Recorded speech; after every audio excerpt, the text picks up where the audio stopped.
Muy bien, quiero invitarles, por favor, a que ustedes puedan abrir sus Biblias en este libro sapiencial o de sabiduría que es el libro de Eclesiastés. Nosotros vamos a empezar a desarrollar nuestras series de sermones en este texto, Eclesiastés, un término un poquito fuera de lo normal, ¿no? Sin embargo, es un texto muy profundo que nos ayuda un poco a entender el contenido y parte de lo que involucra el texto en sí. Siempre es difícil poder iniciar una nueva serie, y más todavía cuando nosotros tenemos que enfocarnos en el Antiguo Testamento. Comúnmente los creyentes leen el Nuevo Testamento y solamente van al Antiguo Testamento para estudiar los Salmos. Sin embargo, nosotros entendemos que eso debe cambiar. Si es que esa es tu práctica. Si no conoces ningún otro libro más que los Salmos, eso debe cambiar. Porque el Antiguo Testamento es un texto muy poderoso. Y por esa razón que yo brevemente deseo, al iniciar esta serie, esta nueva serie en el Antiguo Testamento, mostrarles a ustedes por un breve momento, a modo de introducción, por qué tú y yo deberíamos considerar el Antiguo Testamento como un texto de estudio y de reflexión. Y luego me enfocaré un poquito en Eclesiastés como introducción y me enfocaré en el texto que vamos a trabajar hoy día. Así que todos ustedes me parece que tienen un tríptico. Pueden entonces abrirlo en esa sección de apuntes. Espero que tengas un lápiz, de lo contrario no te va a servir. Pero si no, puedes tú poner en tu celular notas y ahí anotar algunas cosas. Yo quiero que tú entiendas a priori por qué tú y yo tenemos que estudiar el Antiguo Testamento. Y hoy hay muchas objeciones en relación al Antiguo Testamento. Si Gabriel me ayuda, quiero mostrarles algunas objeciones de por qué la gente no estudia el Antiguo Testamento. Por favor, muchas personas consideran de que el Antiguo Testamento, por una parte, es un texto legalista. Mucha ley, mucha norma, muchas cosas que hacer, poca gracia. Eso es un error. Primer error. Segundo, muchos consideran que también el Antiguo Testamento no tiene valor para nosotros, para los creyentes del siglo XXI. Son cosas antiguas, para viejos, no para gente joven como nosotros. Eso es un error. Otros consideran de que si vamos a usar el Antiguo Testamento hay que comenzar a cristianizarlo, porque hay muchos conceptos ahí como complicados, de que Dios es un Dios airado, de que no aparece allí en ninguna parte Jesucristo, etc. Otro error. Otros consideran de que el Antiguo Testamento es un libro negativo. Puedes sacar puras cosas negativas allí. Lecciones de guerras, sangres, cosas que tú y yo no somos capaces de comprender, que hay que odiar al enemigo, que se vaya al infierno tal persona, etc. Cuando uno lee los salmos imprecatorios. Cosas negativas. Otro error.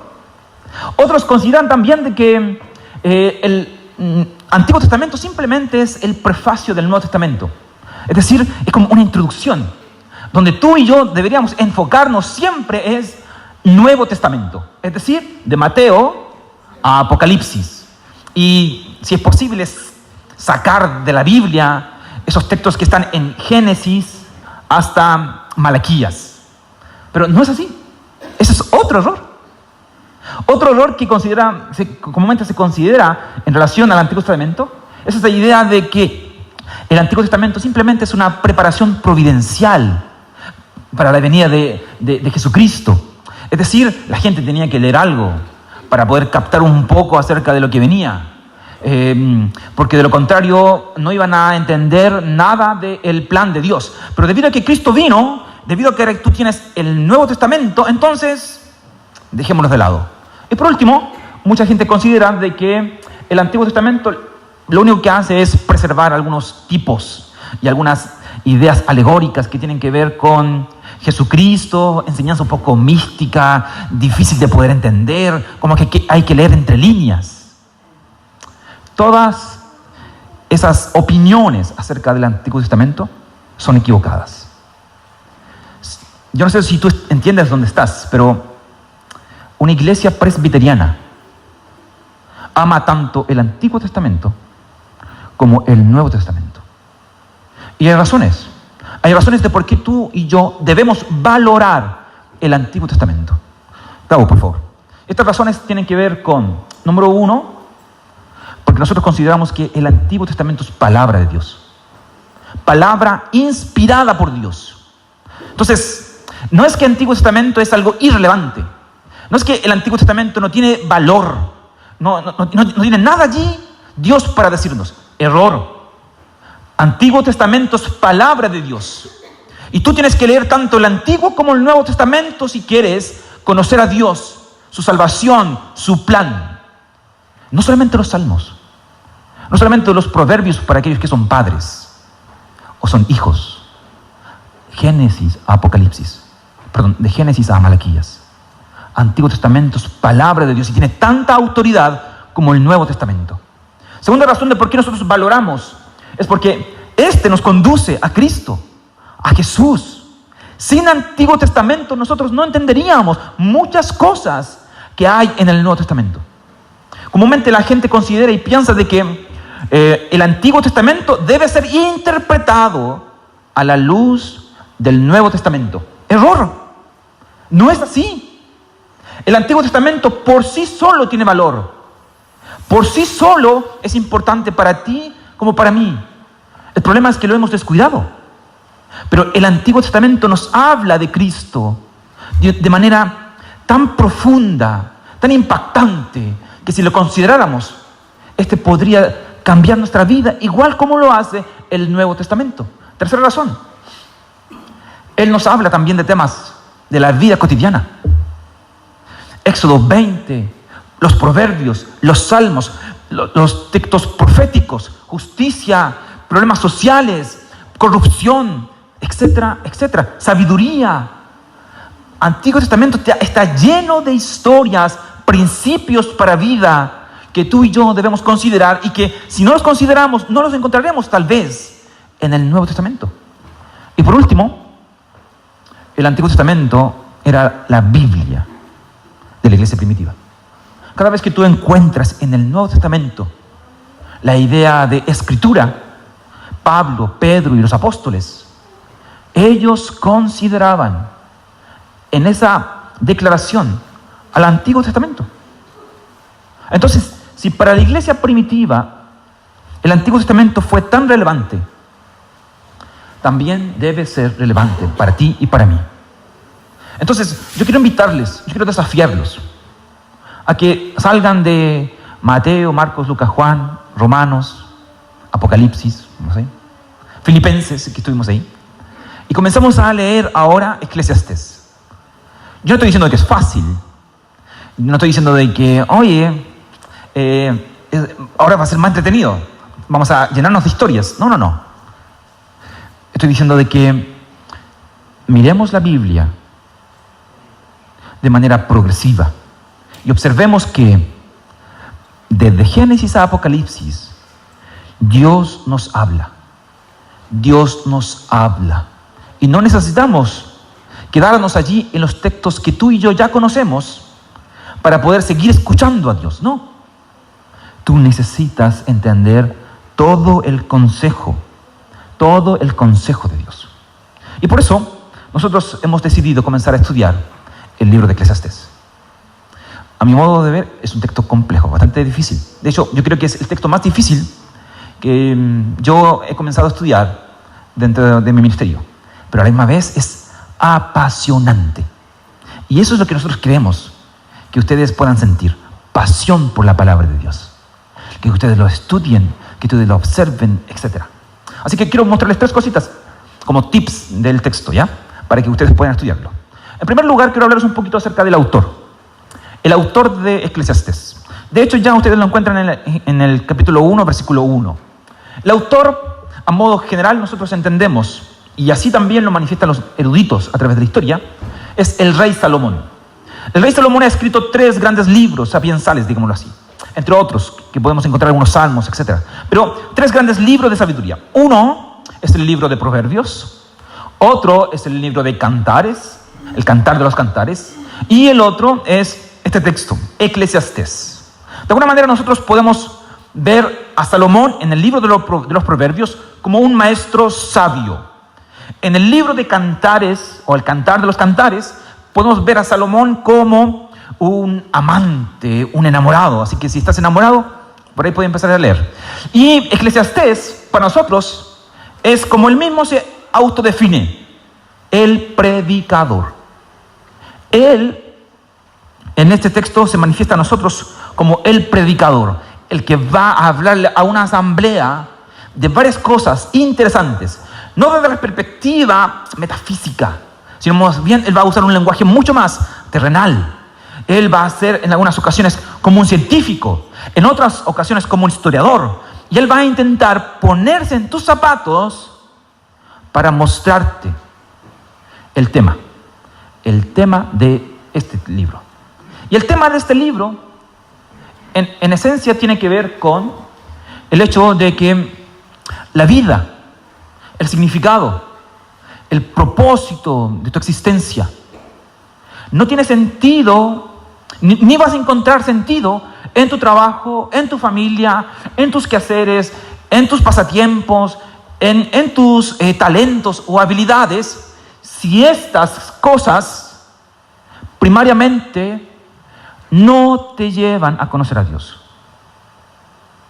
El propósito de este libro es mostrarte que todo es inútil, todo tiene poco sentido en la vida si a través de lo que tú haces y a través de la vida que tú llevas, esta no te permite llegar a un conocimiento más profundo de Dios. Por esa razón es que, aun cuando a algunos les cuesta entender el texto, porque cree que habla de muchas cosas, la verdad es que el libro de Eclesiastés es un libro bastante ordenado, de verdad. Y por eso es que la estructura del texto es bastante sencilla. Si tú quieres anotar allí algunas cositas en relación a su estructura, yo quiero mostrarte de que este libro, este texto en relación a su estructura, puede dividirse en por lo menos 4 tópicos. Y eso es lo que vamos a hacer nosotros. Lo vamos a dividir en 4 secciones, y en cada sección vamos a hablar 3 sermones. Por lo tanto, vamos a estar hasta aproximadamente febrero con el texto, porque hay algunos paréntesis entre medio de diciembre, ¿ya? Pero el texto tiene un discurso progresivo que nos va a llevar a un clímax, o más bien a una conclusión. Y esta conclusión de Eclesiastés se encuentra en el capítulo 12, versículo 13 al 14. Es decir, Salomón nos va a hablar de sabiduría, de trabajo, de la muerte, de la vida, de un montón de cosas, para decirnos al final, el final de todo discurso es este: teme a Jehová, o teme al Señor, y guarda sus mandamientos. Lo que Salomón está diciendo aquí es: puedes tenerlo todo, mas a la misma vez puede ser posible que no tengas nada. Si todo lo que tienes no te permite conocer a Dios, temer a Dios, valorar a Dios, guardar sus mandamientos. Entonces, nosotros hemos titulado Eclesiastés como la visión de una vida sin Dios, porque la mayoría del texto, del capítulo 1 hasta el capítulo 12, el texto nos va hablando de cómo la vida no tiene sentido si Dios no está presente. Pero si Dios entra, es capaz de entrar en tu mundo. Él le va a dar sentido a todas las cosas que tú haces. Sin Dios no hay nada, aun cuando lo tengas todo. Con Dios lo tienes todo, aun cuando quizás tú consideres que no tienes nada.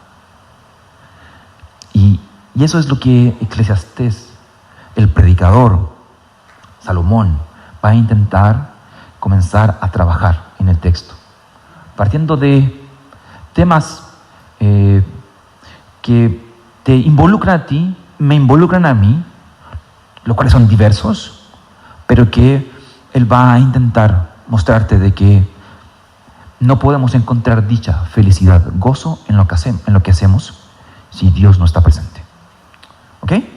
Entonces, ahora yo quiero invitarte a que por favor tú abras tu Biblia en Eclesiastés capítulo 1 y vamos a leer los primeros 11 versículos.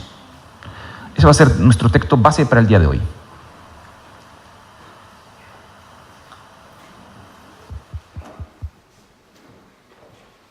Bien, Eclesiastés capítulo 1, versículo 1 al 11. Dice así el texto: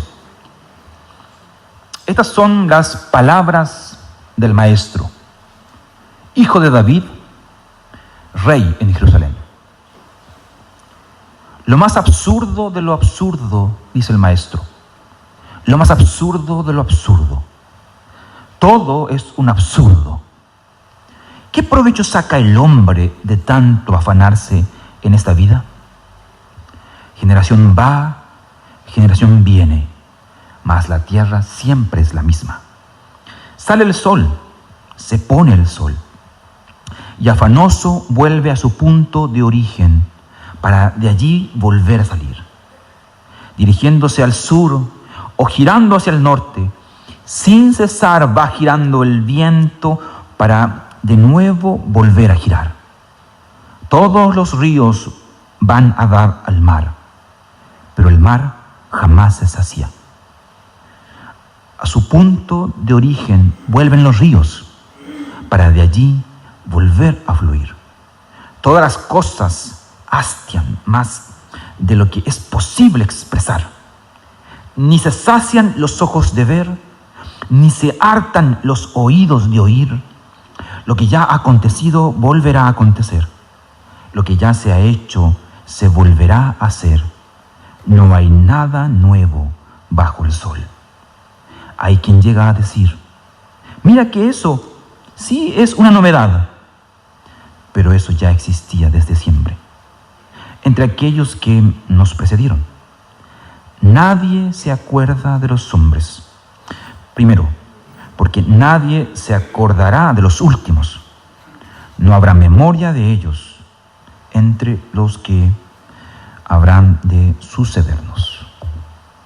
¿Qué les interesó? ¿Qué les pareció el texto? Bueno, vamos a intentar sacar algunas cosas del texto, que aparentemente parece que está complejo, pero no es así, no es así. Yo quiero mostrarles, a la luz del versículo 3, mi proposición para el día de hoy. Si tú quieres anotar o quieres decir, oye, ¿cuál es la enseñanza de hoy? A mí me gusta siempre tratar de resumirla en una frase, ¿ya? Y la frase que yo quiero que tú entiendas es esta idea de que debajo del sol es una expresión que Eclesiastés usa muchas veces. Y la idea de debajo del sol tiene que ver con esta idea de la vida en la tierra, la vida entre nosotros, ¿ya? Y en esos primeros 11 versículos, Eclesiastés dice que debajo del sol o en la vida, en la tierra, nada tiene sentido. Todo es absurdo si Dios no está presente. Todo es un absurdo. Todo es vanidad si Dios no está presente. Y yo voy a explicarles por qué todo eso es vanidad. ¿Por qué es inútil matarse trabajando? ¿Por qué es inútil sacrificarse y ser el mejor en los deportes? ¿Por qué es inútil llegar a la perfección de aquello que sea que tú estás haciendo si Dios no está presente? El texto en ese sentido va a mostrarnos por lo menos unos 4 o 5 principios que yo quiero que ustedes puedan ir viendo en el texto. Así que lo primero que yo quiero que ustedes vean es versículo 2, ¿ya? Versículo 2 dice: lo más absurdo de lo absurdo, dice el Maestro. Lo más absurdo de lo absurdo. Todo es un absurdo. La primera razón de por qué todo es inútil, todo es absurdo, si Dios no está presente, es por el hecho de que las cosas son temporales, las cosas son pasajeras. Todo lo que tú haces no tiene sentido si tú no eres capaz de poder conocer el propósito divino para tu vida. Y Eclesiastés o Salomón o el predicador intenta mostrarnos de que la vida tiene absurdos, tiene cosas vanidosas, tiene cosas que no tienen sentido si no son capaces de poder ser vistas a través de los lentes de Dios. Ahora, es importante entender, sí, que el término absurdo, vanidad, es un término que quiere decir transitoriedad, tiene la idea de hablar de un vapor que se desaparece con rapidez. Tiene que ver también en ocasiones con esta idea de que es algo inútil. Y en muchas ocasiones, para entender la palabra, para entender ese término, tú y yo tendremos que aprender a leer primero el contexto del texto para poder interpretar ese concepto. Pero en este concepto del capítulo 1, absurdo tiene que ver con aquellas cosas que tú y yo hacemos. Aquellas cosas que hacemos debajo de la tierra. O debajo del sol, más bien, perdón. Debajo del sol, no debajo de la tierra. Debajo del sol. Y que no tendrán propósito ni sentido si es que Dios no les da sentido. Si es que Dios no le da significado a lo que tú haces. Y yo quiero que tú puedas mirar un texto que está en el capítulo 2 de Eclesiastés, versículos 24 al 26, donde este versículo 24 al 26 es un texto que nos permite a nosotros poder interpretar todas aquellas cosas que son absurdas, ¿ya? En el texto, por lo menos capítulo 1 y capítulo 2, sin Dios. Si tú miras por un momento capítulo 2, versículos 24, 25 y 26, el texto va a decir lo siguiente: nada hay mejor para el hombre que comer y beber y llegar a disfrutar de sus afanes. He visto que también esto proviene de Dios, porque ¿quién puede comer y alegrarse si no es por Dios? En realidad, Dios da sabiduría, conocimiento y alegría a quien es de su agrado. En cambio, el pecador le impone la tarea de acumular más y más para luego dárselo todo a quien es de su agrado. Y también esto es absurdo y es correr tras el viento. Si tú miras el texto, yo te comentaba que el Eclesiastés está dividido por lo menos en 4 secciones, ¿ya? Y este texto, versículos 24, 25 y 26, es la separación de la primera sección. Eclesiastés va a hablarnos acerca de varias cosas que son absurdas, pero al final va a llegar a esta sección del capítulo 2 y nos va a decir de por qué son absurdas. Y la razón primaria no simplemente porque es temporal, no es absurdo simplemente porque no tiene propósito, porque es inútil, sino que lo absurdo es que si esto no viene de Dios, si esto no viene de parte de Dios, no es Dios quien te ayuda a usarlo, si Él no te da sabiduría, si Él no te da el conocimiento, si Él no te da la alegría de lo que tú haces, entonces todo perderá propósito para ti. Imagínate por un momento a aquellas personas que tú admiras, que ves en YouTube, cantantes que son multimillonarios, que han hecho todo aquello que quizás tú quieres hacer. Y tú dices, si yo tuviera eso, sería tal vez el hombre más feliz del mundo, o la mujer más feliz del mundo. Eclesiastés dice, no. La dicha, la plenitud no está en aquello que tú haces. Todo es vanidad.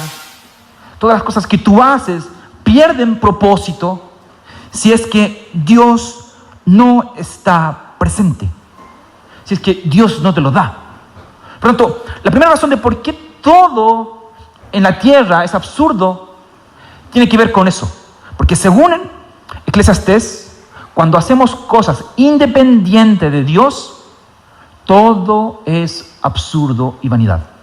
Hay una segunda razón, versículo 3, de por qué todo es absurdo, porque todo pierde sentido, propósito, cuando hacemos las cosas de manera independiente de Dios.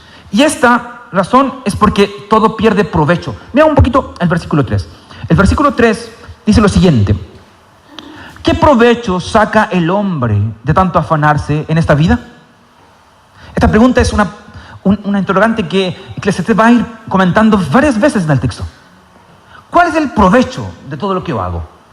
El término provecho aquí, en el hebreo, viene de la idea de ganancia, de cuál es el valor, cuál es la ventaja de ser lo que soy. ¿Cuál es el provecho que yo tengo? Y esta pregunta tiene un paralelo en el Nuevo Testamento. No sé si tú te acuerdas, pero el domingo pasado yo estuve hablando acerca de el rico insensato.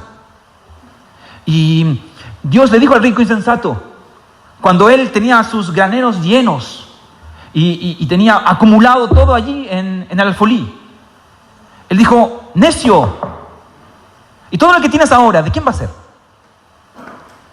¿De quién va a ser? Y esta pregunta también tiene un paralelo con otra idea en el Nuevo Testamento. Cuando Jesús pregunta de qué sirve, dice él, en Mateo 6:26 y en Marcos 8:36, ¿de qué sirve ganar el mundo si se pierde la vida? ¿De qué sirve, o más bien, qué puedes tú lograr para poder retener lo que tienes?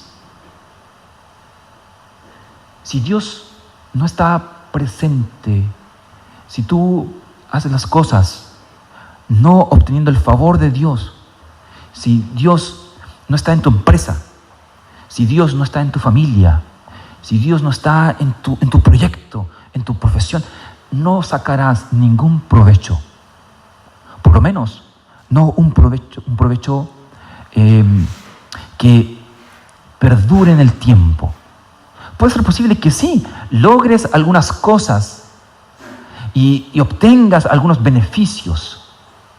Pero si Dios no está presente en tu empresa, entonces tú y yo seremos como el rico insensato, que un día lo único que nos quedará será el toque de la puerta de Dios para decirnos: necio, ¿de quién será todo lo que has hecho? ¿Para quién es? ¿Para qué has trabajado tan duro si no has podido lograr obtener ningún provecho? No has podido obtener ninguna ganancia perdurable. Tal vez serás rico aquí en la tierra, pero como yo les comentaba la semana pasada, probablemente serás pobre allá en los cielos. Por eso, la segunda razón de por qué todo es inútil, es sin provecho, aquello que nosotros hacemos aquí en la tierra sin Dios, es porque cuando hacemos las cosas independiente a Dios, nada de lo que hacemos necesariamente nos genera provecho. Nada de lo que hacemos necesariamente nos permite a nosotros poder sacar ganancias perdurables en el tiempo. Una tercera razón de por qué todo es así es versículo 4. Mira el versículo 4, por favor. Versículo 4 dice así: generaciones van y generaciones vienen, mas la tierra siempre es la misma. Ese versículo 4 lo que nos indica es la idea de que todo no tiene sentido y todo esfuerzo en esencia no tiene ningún valor cuando nosotros no incluimos a Dios dentro, debido a que todo es transitorio. Es decir, tú y yo moriremos. Y eso es inevitable. Es como el teatro siempre va a quedar, la tierra. Pero los actores que somos tú y yo, Siempre cambiaremos. Tú y yo somos peregrinos aquí en la tierra. Y eso tú no debes olvidarlo. No debes olvidar que tú y yo somos peregrinos y que moriremos. Y por tanto, tú necesitas un seguro de vida. Yo soy de ISAPRE, ¿puedo ayudarte un poco? Pero tú necesitas otro seguro de vida.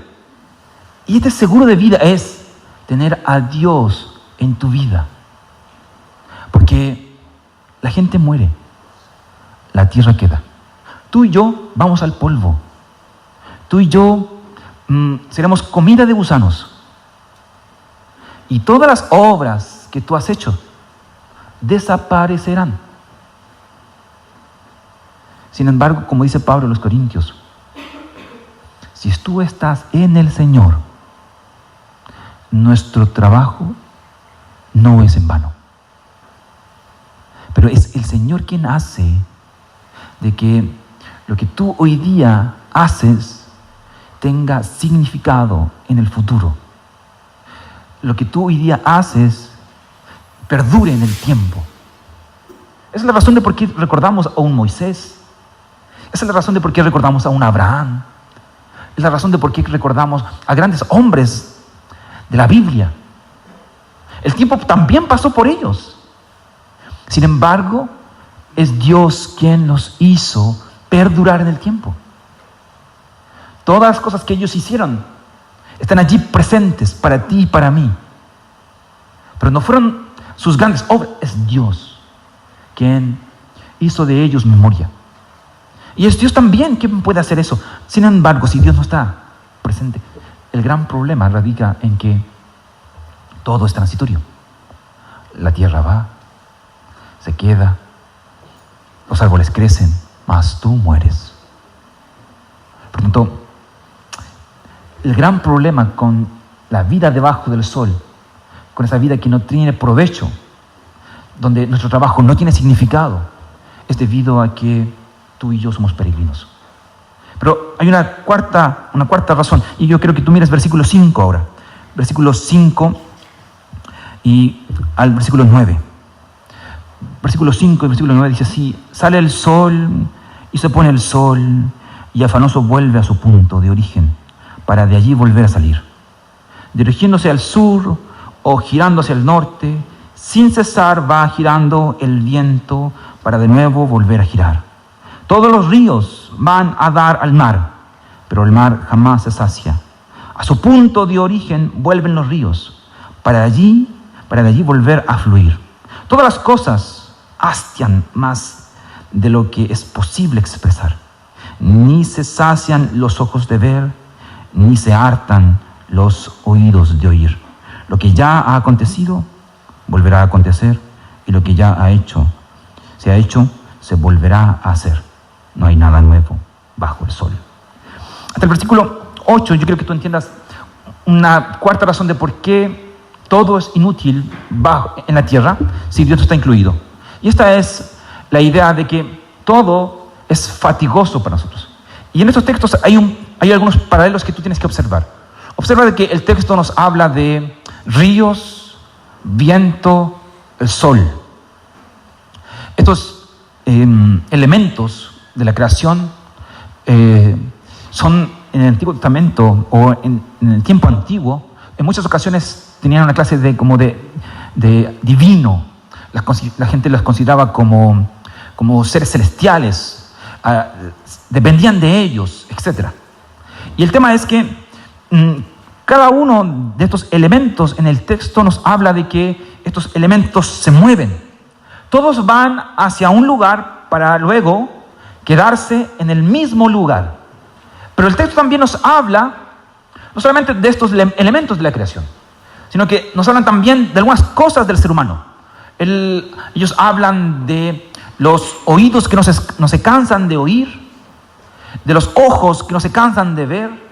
Y el texto, que es más complicado, versículo 8, cosas que se hastian, tiene que ver más bien con palabra, con boca. Entonces, ¿cuál es el paralelo? ¿Por qué todo hastia? ¿Por qué todo nos cansa? ¿Por qué todo nos fatiga?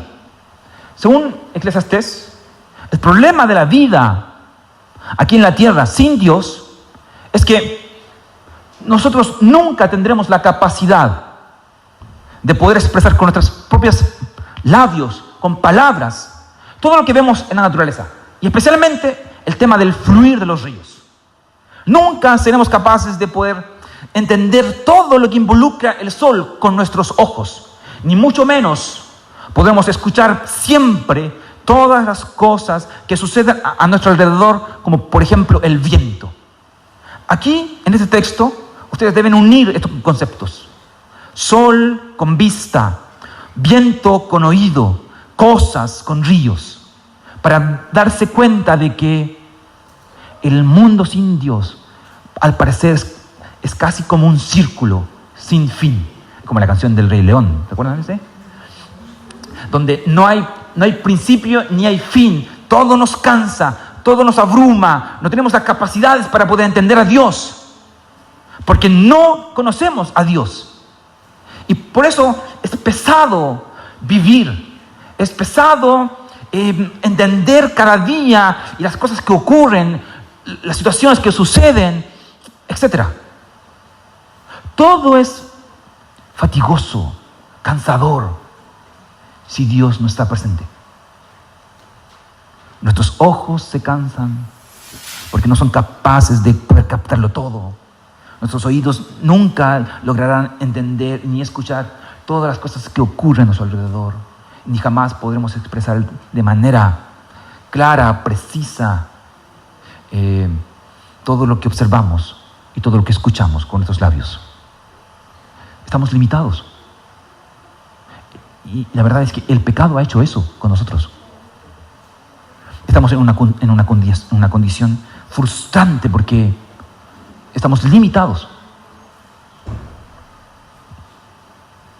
Y ese es un problema. ¿Saben ustedes por qué Adán y Eva le pusieron a Abel, a su primer hijo? Abel es un término que viene del término vanidad, de frustración, de inútil, de... No quiero decir nada acá. Pero el pecado genera eso. Genera una visión de las cosas que nos llevan a un estado de frustración tan grande de que todo es negro. Todo sin Dios es fatigoso. Y hay una última cosa. Versículos 10 y 11.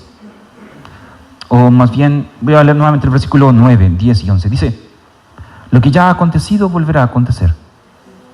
Lo que ya se ha hecho se volverá a hacer. Y no hay nada nuevo bajo el sol. Hay quien llega a decir: mira, que esto sí es una novedad. Pero eso ya existía desde siempre. Entre aquellos que nos precedieron, nadie se acuerda de los hombres primeros, como nadie se acordará de los últimos. No habrá memoria de ellos entre los que habrán de sucedernos.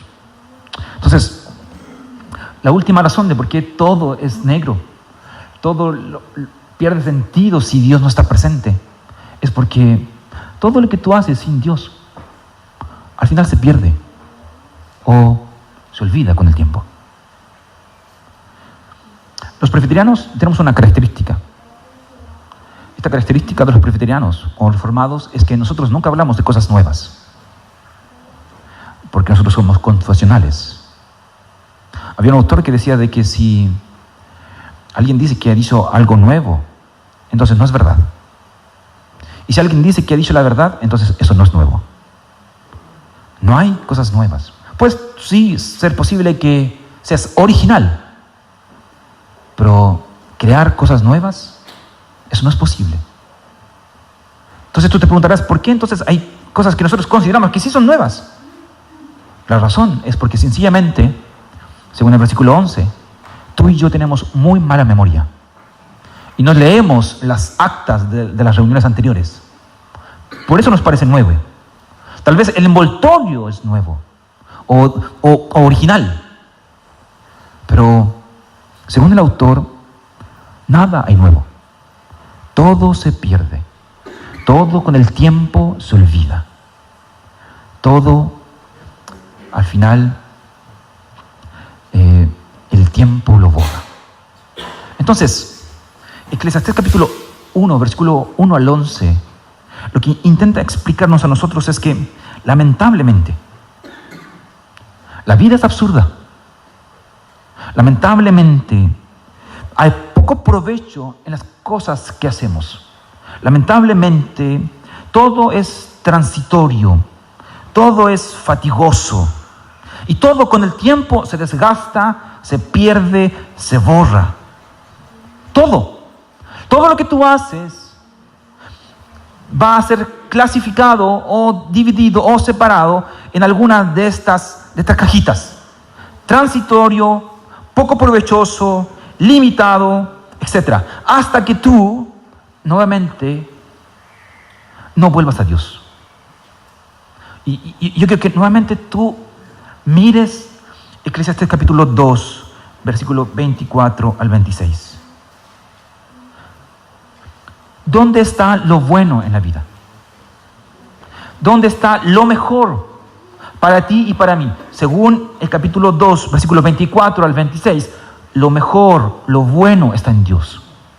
Solamente Él es quien nos da la sabiduría, el conocimiento y la alegría para poder usar de los recursos y de las cosas y de todo lo que tenemos para un bien mayor. Solo Dios puede hacer eso. Sin embargo, Él lo hace, según el versículo 26, a aquellos que a Él le agradan. Sin embargo, al pecador lo hace acumular cosas y cosas, llenar sus alfolíes de un montón de grano y de buena cosecha, para luego arrebatárselos y dárselo a aquel que a Él le agrada. Dios hace eso. Y eso significa entonces que la vida, todo lo que tú haces, consiste no en agradarte a ti mismo. Si el propósito de tu vida es agradarte a ti mismo, entonces te estás perdiendo. Si el propósito de tu vida es tener un buen colchón para el futuro, de sembrar tu propia huerta para que no te falte el alimento, aplaudirte, amarte, pensar solamente en ti y en nadie más, entonces has tomado un camino equivocado. Porque puede ser posible de que Dios sí te esté dando todas esas cosas, pero para que llegues a un final infeliz, que es quedar sin nada. La vida tiene sentido cuando yo dejo de agradarme a mí mismo y busco agradar a Dios. La vida tiene sentido cuando entiendo de que no son las cosas que yo hago las que le dan significado e identidad a mi persona, sino es que es Dios quien le da significado, propósito e identidad a todo lo que yo hago. Recuerda, Él es quien le da sabiduría, Él es quien nos da conocimiento y la alegría de poder disfrutar de todo lo que tenemos y de todo lo que disfrutamos.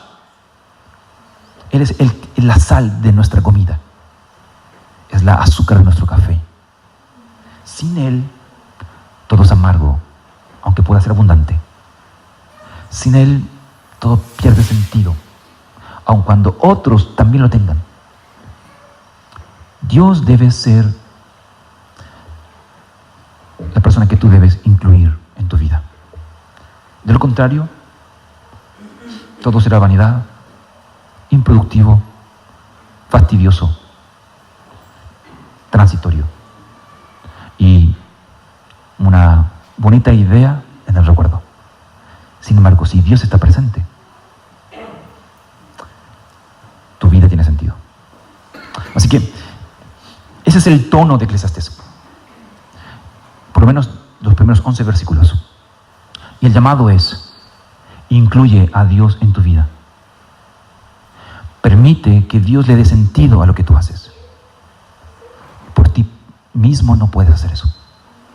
No puedes encontrar gozo y alegría en lo que tú haces si Dios no le da sentido y alegría a tu labor. ¿Bien? Entonces, Eclesiastés nos muestra un ambiente y una situación desesperante para ponernos al frente una puerta. Y esa puerta es Dios. Tú y yo necesitamos de Dios. Vamos a orar. Señor Jesús,